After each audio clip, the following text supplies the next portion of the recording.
वज्र गुणन विधि से हल। क्या हल करेंगे? दो चरों के रैखिक समीकरण का हल वज्र गुणन विधि से। पूर्व आपको बताया गया था प्रतिस्थापन विधि और विलोपन विधि। अब इसमें हम देखेंगे वज्र गुणनखंड विधि से। तो चौथा प्रश्न का इसमें एक क्वेश्चन हल करेंगे, वज्र गुणन विधि से हल करेंगे। तो इसमें हम देखें वज्र गुणन विधि के प्रारूप कैसे है। तो प्रारूप की प्रक्रिया इसमें हम देख लेते हैं। तो प्रारूप जैसे आपका वज्र गुणन विधि से जैसे तो प्रारूप समीकरण है a1x b1y बराबर c1, a2x प्लस b2y बराबर c2। तो ये दो समीकरण है। क्या है? दो चरों के रैखिक समीकरण। तब इसमें हल की जो प्रक्रिया है कौन सी विधि से? वज्र गुणन विधि से जैसे हम हल करेंगे तो हल की प्रक्रिया क्या होगा? x क्या होगा? ये b1 b2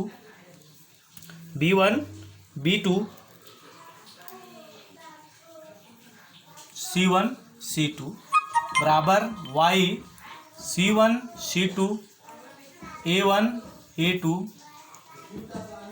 ऋण एक a1 a2 और b1 b2।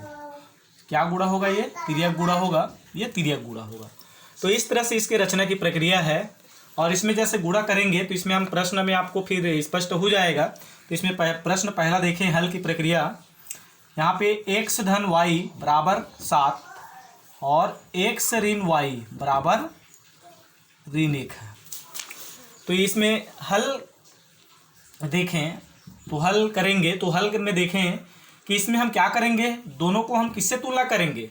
इस दोनों प्रारूप समीकरण की समीकरण 1 व 2 को प्रारूप समीकरण से क्या करते हैं? तुलना करने पर। तो तुलना करते हैं तो a1 के स्थान पे क्या है? तो a1 तो स्थान पे क्या है? 1। b1 के स्थान पे क्या है? 1 और c1 के स्थान पे क्या है? 7। अब a2 के स्थान पे क्या है? 1 ही है। b2 के स्थान पे क्या है? ऋण 1 और c2 के स्थान पे क्या है? ऋण 1। तो इस तरह से इसके प्रारूप से हम तुलना करते हैं तो ये पाते हैं। अब हल की प्रक्रिया देखें। x b1 b2 तो b1 और b2 1 ऋण 1, c1 c1 और क्या है? c2 तो क्या है? 7 c1 और c2 क्या है? ऋण 1 बराबर y c1 c2 7 ऋण 1 c1 c2 a1 a2 a1 a2 क्या है? 1 1 ही है, ऋण 1। अब यहाँ पे देखें a1 a2 1 1 और b1 b2 क्या? b1 और b2 1 ऋण 1। तो इस तरह से इसमें आप देखें गणना क्या करेंगे? इसमें तिर्यक गुणा होगा। क्या होगा? तिर्यक गुणा। अब यहाँ पे तिर्यक गुणा की प्रक्रिया x धन और ऋण का गुणा, ऋण 1 एक काम 1, ऋण चिन्ह पहले लगा लेते हैं। धन और ऋण का गुणा, ऋण 7 एक काम 7 बराबर y 7 एक काम 7 तिर्यक गुणा कर रहे हैं। ऋण धन और ऋण का ऋण 1 एक काम 1 बराबर ऋण 1 धन और ऋण का ऋण 1 एक काम 1 और फिर ऋण 1 एक काम 1। अब यहाँ पे देखें x ऋण 1 ऋण धन 7 y 7 ऋण धन 1 ऋण 1 और ये क्या हो जाएगा? ऋण 2।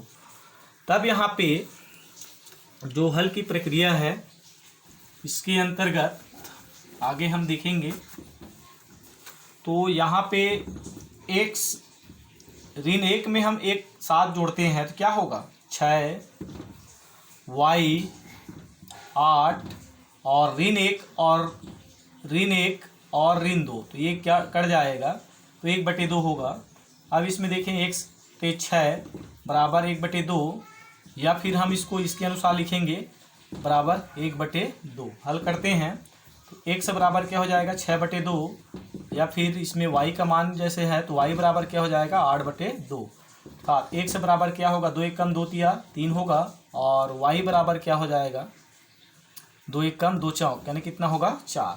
तो इस तरह से ये समीकरण का हल क्या होगा, x बराबर 3 और y बराबर 4। तो ये समीकरण के हल है। तो ये किस विधि से है, वज्र गुणनखंड विधि से है। तो इस तरह से ये आपको तीसरा विधि बताया गया है।